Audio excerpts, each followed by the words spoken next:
Assalamualaikum warahmatullahi wabarakatuh. Bismillah, alhamdulillah, salatu wassalamu ala rasulillah Sayyidina Maulana Muhammad wa ala ahli wa ashamuallah wa la hawla wa la quwwata illa billah, amma ba'd. Untuk segenap teman-teman mahasiswa kuliah bahasa Arab yang kami banggakan, hari ini melanjutkan ngaji kemarin, yakni tentang kemarin sudah marfu'atil asma dan masyubhatil asma. Hari ini kita belajar tentang makhfudatil asma. Ini pembelajaran yang terakhir dalam bab tarkib. Jadi kalau kemarin kita belajar tentang tarkib yang dibaca rafa, ada fa'il, naibul fa'il, mubtada' khobar, itu sebagai langkah awal. Lalu dilanjutkan dengan masyubhatil asma, ada maf'ul bih, maf'ul min ajlih, ada hal tamyiz, itu pengembangan lanjutan. Kalau hari ini kita makhfudat asma ini sebagai pelengkap dan sebagai mutammimah, sebagai untuk menyempurnakan pemahaman ini, karena pemahaman ini nanti akan saling berkaitan. Kita dalam membaca tafsir, contoh dalam satu surah Al-Fatihah, kita akan menemui tarkib yang bermacam-macam, tidak hanya yang rafa saja, ada yang nasab. Kalau rafa kita akan menemuinya, contoh ihdinas shiratal mustaqim, itu ada fa'il yang berupa dhamir mustatir wujub. Asyirata itu nasab. Nanti ketika awal bismillahirrahmanirrahim justru malah jar.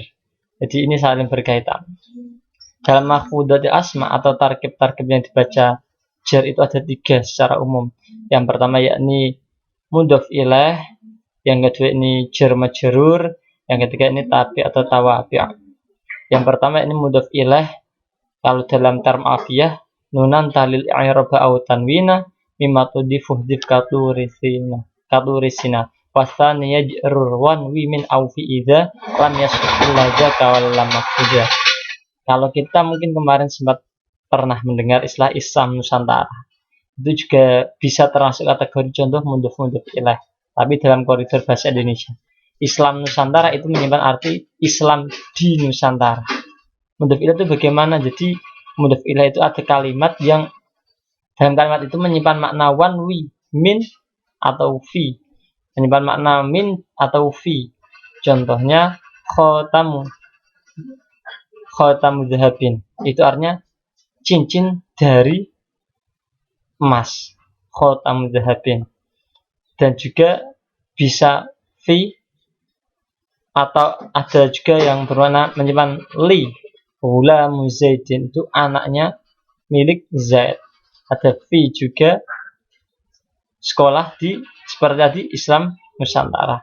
Itu sebagai contoh. Jadi bisa menyimpan makna, ada yang mengatakan 2, ada yang mengatakan 3, menyimpan makna li, fi ataupun min. Di istilah ini teman-teman mungkin untuk pemula, bagi yang sebelumnya belum pernah belajar nahwu, mungkin nanti akan agak kesulitan. Tapi kalau sudah terbiasa maknani Arab itu nanti akan lebih mudah. Dan itu bisa dilihat dari pemahaman dan pembiasaan. Itu contoh dalam mudhof ilaih. Lalu yang jadi jarnya itu yakni mudhof ilaihnya. Mudhof ilaihnya itu yang menjadi jarnya. Dan tambahan lagi, kalau ada mudhof ilaih, mudhofnya ada nunnya, seperti kata contoh saya mutakharijin qudsiyah, itu mudhof ilaihnya mutakhariji qudsiyah, nunnya dibuang, baik nun di jamak mudzakkar salim ataupun nun di isim tasniyah. Itu nunan talil i'rab aw tanwina mimma tudhifu dzikaturisina. Lalu dalam yang kedua ini jar majrur. Jar majrur dalam alfiyah teman-teman hafal, kemarin sudah pernah saya sebutkan, haka huruful jar wa hiya min ila hatta khalaha sya'ada fi ala. Yakni huruf jar itu banyak sekali.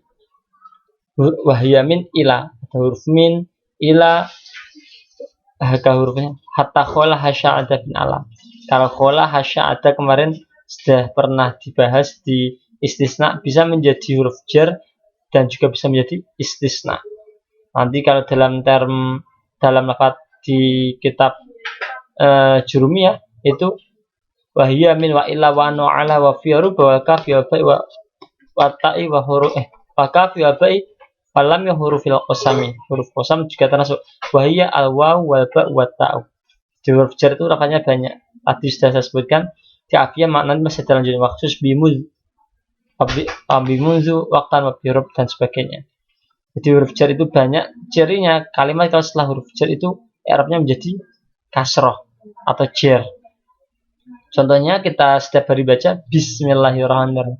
Binya itu ialah di huruf jar. Kalau ada ismi itu di sana ialah ismi yang menjadi jar majrur. Ar-Rahmani itu ialah lafaz yang menunjukkan naat. Ar-Rahim itu juga naat man'ut. Jadi saling berkaitan. Justru dalam awal lafaz basmalah itu pun malah justru lafaznya i'rabnya jar semua. Ini yang ketiga yakni tawabi sudah dijelaskan kemarin, yakni ada naat atau taukid badal tapi yang i'rabnya jar. Itulah yang sedikit kami sampaikan, dan dalam perkuliahan ini jangan lupa untuk memberikan contoh dalam Al-Qawaidus Tsaniyah. Contoh ini tadi saya sampaikan sedikit sebagai pemantik awal sehingga teman-teman nanti lebih bisa memahami nanti selanjutnya dengan diskusi. Dari kami mohon maaf, kurang lebihnya tetap semangat belajar. Jika kurang paham nanti bisa japri, dan mohon maaf jika membalasnya lama ataupun mungkin kelupaan balas, tapi yang jelas insya Allah jika kami ingat dan itu akan kami balas. Demikian dari kami sedikit mantik. Assalamualaikum warahmatullahi wabarakatuh.